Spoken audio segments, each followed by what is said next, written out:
Military and Foreign Affairs Network. I am your host, the voice of reason. Today we have entered day 135 of the ongoing war between the Russian Federation and Ukraine.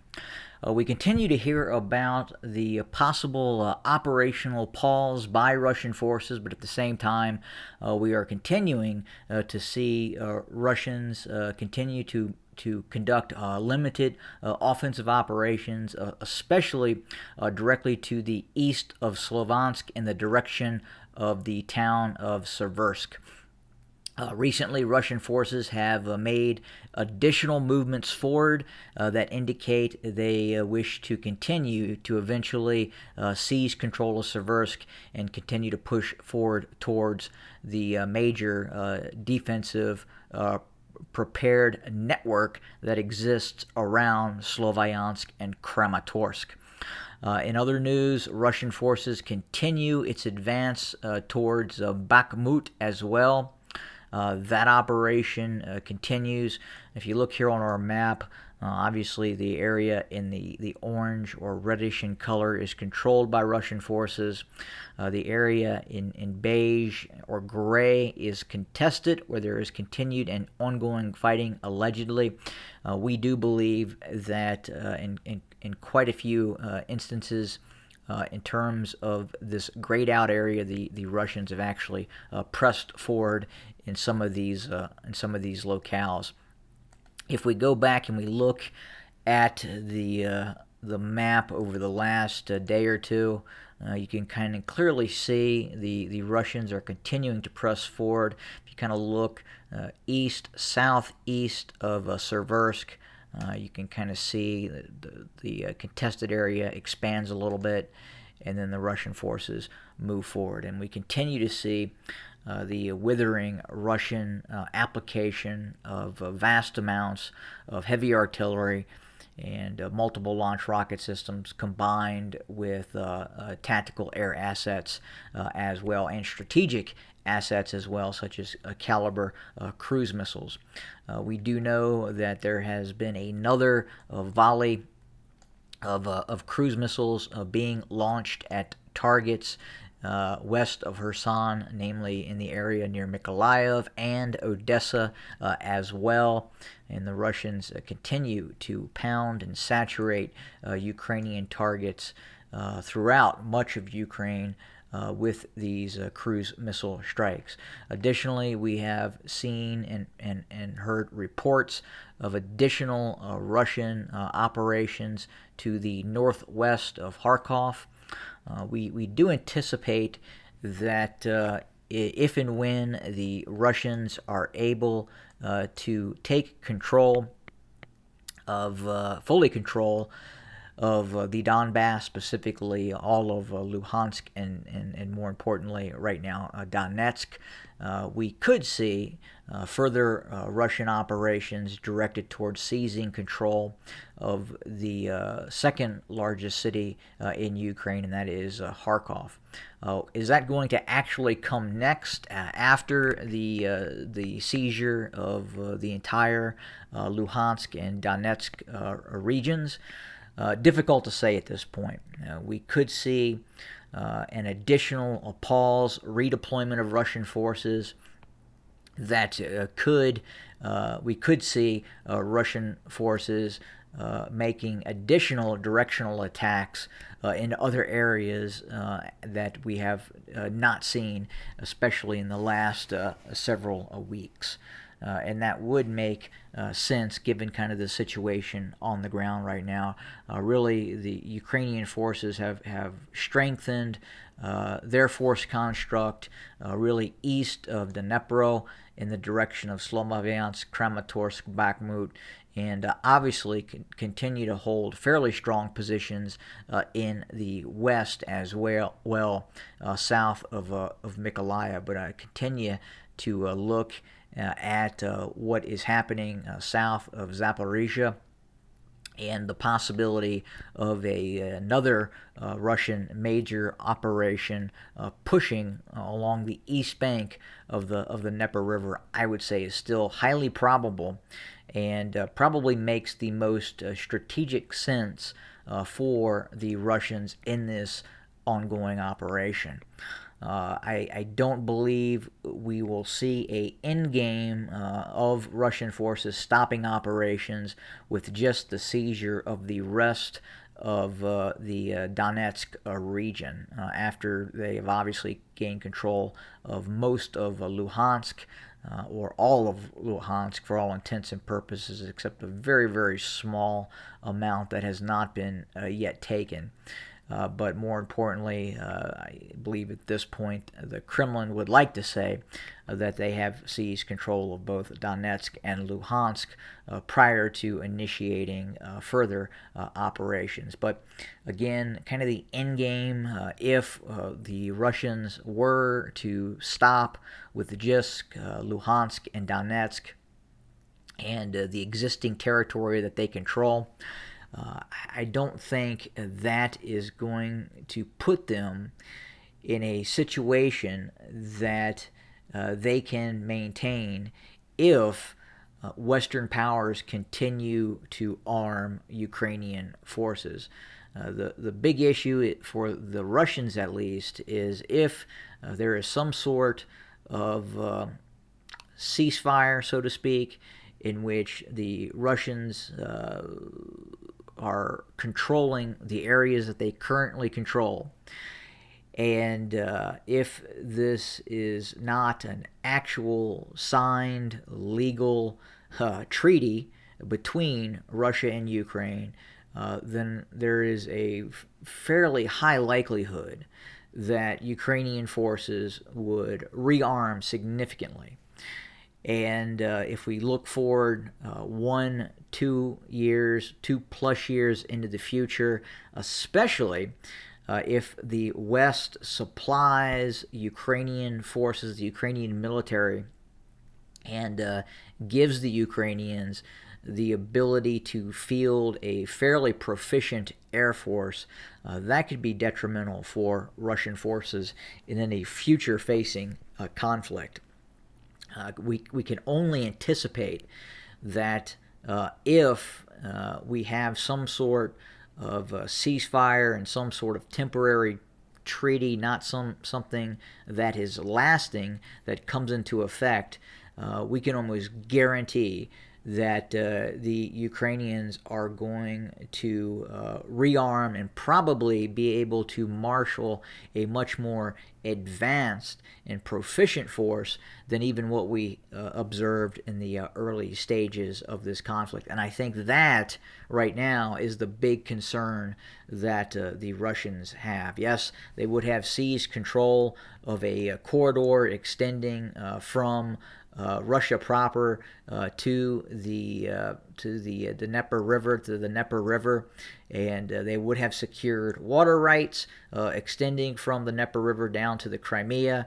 They would have seized control of Mariupol. They would have seized control of Melitopol, and they would have seized control of Donetsk and Luhansk. But ultimately, the Ukrainians would still control Odessa. And more importantly, under the pretext, under the guise of this Russian operation, the Ukrainians would probably see some sort of version of the Marshall Plan after post World War II Europe. And then, more importantly, we would probably see the vast rearming of Ukraine to include the possibility of a significantly more capable air force, which, if the Ukrainians had a much better air force at the time the conflict had been initiated, there's a possibility this could look a lot different given the performance of the Russian Air Force in this continued campaign. I don't believe the Russians even at this point had realized in some cases how improficient the Russian air power was in terms of this conflict. And given that Western aircraft are are just simply more advanced than a lot of these Russian systems that are being fielded, especially in regards to advanced targeting systems and sensor suites and radar systems. It's just something that the West really has an edge on Russian forces, and eventually, post-conflict, that edge is going to be transferred to Ukrainian forces in preparation for some sort of future conflict. And that's why I believe at this point the Russians' ultimate plan is to seize control of all territory east of the Dnieper River. I think that is the long-term plan for Russian forces at this point. Obviously, will they continue to attempt to take all this territory, and do they have the capability to do it? Difficult to say at this point. We continue to hear about the mobilization, localized mobilizations occurring within the Russian oblasts or regions. We don't see a overt national mobilization, and we haven't even seen the Kremlin acknowledge this as being a war, which it absolutely is a war. Now, are the Russians doing everything that they could be doing in terms of the application of total war? No, they're not. And I would say what some of the statements that we have seen from the Kremlin recently, that states that the West really hasn't seen all of the capabilities that Russia has in this conflict. I would say that is sort of accurate. We have not seen some of the strikes, especially in and around Kiev, that the Russians could inflict upon Ukraine, and we just haven't seen that occur yet. We have not seen kind of that shock and awe strike in downtown Kiev hitting some very, very sensitive targets in Kiev as of yet. And there's, I guess, mixed reasons for that. One train of thought is the possibility that Russia hopes to possibly occupy Kiev and doesn't want to occupy a destroyed city. And the other train of thought is if Russia truly wanted to damage Ukrainian leadership, it would have pummeled Kiev with cruise missiles and other precision-guided systems, or even non-precision-guided systems.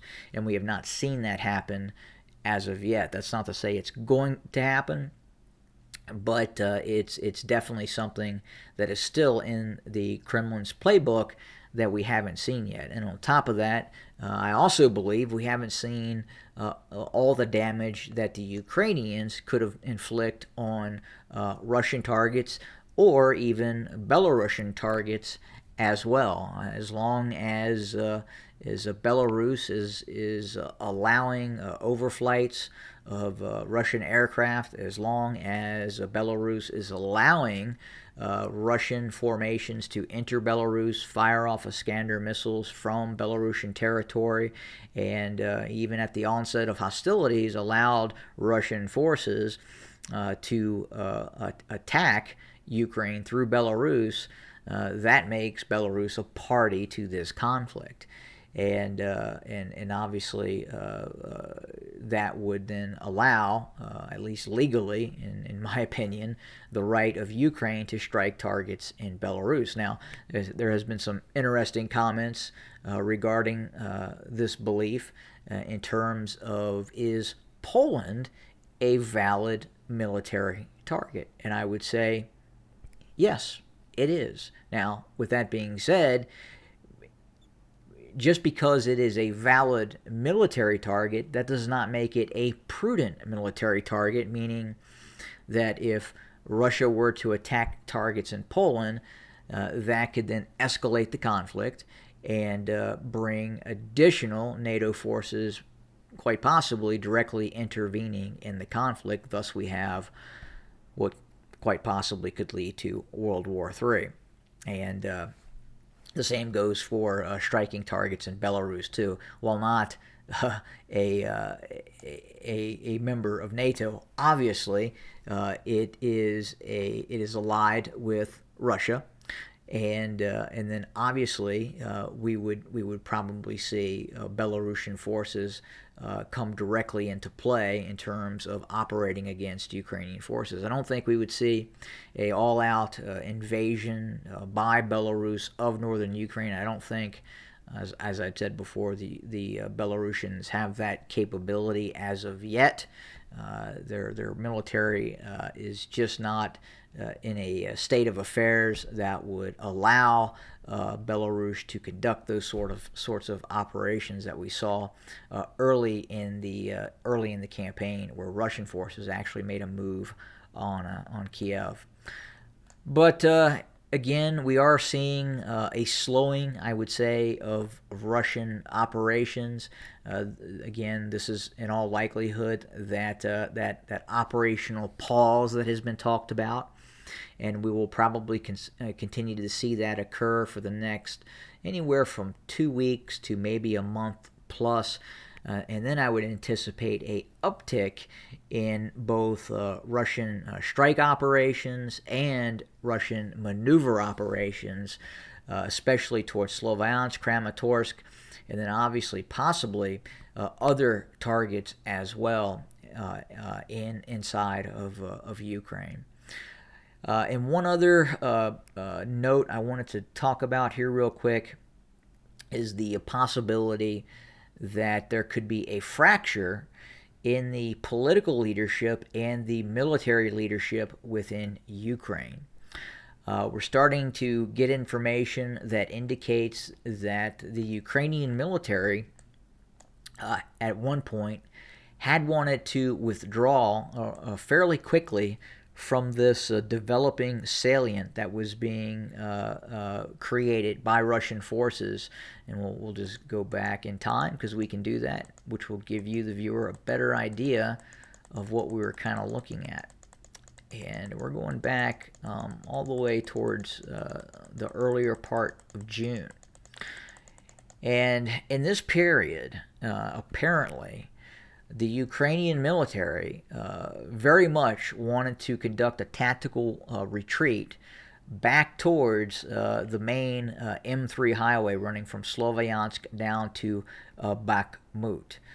And allegedly, the Ukrainian political leadership, Zelensky and his inner circle, have been adamant about this almost, as you could call it, a not one step back strategy. And obviously we had seen that during World War II with the Soviet Union under Stalin against German forces. And it is believed that the political leadership in Ukraine saw that any loss of territory, meaning the seizure of cities, towns, would be immediately translated as Ukraine starting to lose the war. And the Ukrainian military, on the other hand, believed that continuing to have large amounts of forces located in this pocket was leading to excessive Ukrainian deaths and soldiers being wounded, which it was. The Ukrainians really could not maneuver. They were not facing an opponent in Russian forces that were willing to maneuver, and allowing Ukrainian forces to then strike some of these maneuvering columns and forces with anti-tank guided weapon systems like we saw earlier in the conflict. The Russians were just shelling Ukrainian forces into oblivion, and it was just draining Ukrainian force personnel. And the Ukrainian military was very much aware of what was happening, and the fact that they were losing tremendous amounts of forces. But the Ukrainian political leadership was more concerned about the loss of the actual town and the perception that it would create in terms of the perception that Ukraine was losing the war through the loss of towns and cities. The Ukraine has the ability to not talk about or conceal actual equipment and personnel losses, but it's more difficult to conceal actual losses of towns and villages. And that is probably why the Ukrainian political leadership made the choice not to conduct tactical retreats when it was probably in the best interest of Ukraine's war effort. Tactical retreats and withdrawals are not necessarily a bad thing, especially when you're in a untenable situation in which your forces are just being destroyed in zone by superior firepower. And then the question is this going to come back and haunt Ukrainian forces? Because ultimately, the Ukrainians did losing several Donetsk. They ended up losing Lysychansk, and this pocket collapsed, and they eventually had to withdraw. But again, you're looking at a very extended time period. So you're looking at what is in military time is a very, very long time. So June 1st, they were in this position, and they held that position for many weeks. And during that course of time, they were just getting hammered and sustaining unbelievable losses by the Russians in terms of the Russians' use of artillery. And ultimately, the pocket collapsed either by the Ukrainians intentionally finally withdrawing or just the military situation became such that the Ukrainian military collapsed in that pocket. Hard to say what actually happened. We'll probably find out more later. But again, the question remains, did this cost Ukrainian forces even more than what needed to be lost in terms of what happened on the ground? And again, only time will really tell. But we'll continue to watch things very, very closely. I would suspect that obviously once you kind of have that fracture within the political leadership and the military leadership, that divide quite possibly can only grow if the Ukrainian political leadership decides to make certain changes in Ukrainian military leadership, and then does the military of Ukraine even accept that? So very, very interesting situation that could be developing, especially in terms of the internals of this conflict, specifically in regards to the political leadership of Ukraine and the military leadership of Ukraine. But we will continue to watch, report, and provide content for your consumption. Again, thank you very much for joining us. More to come very, very soon. Have a good day.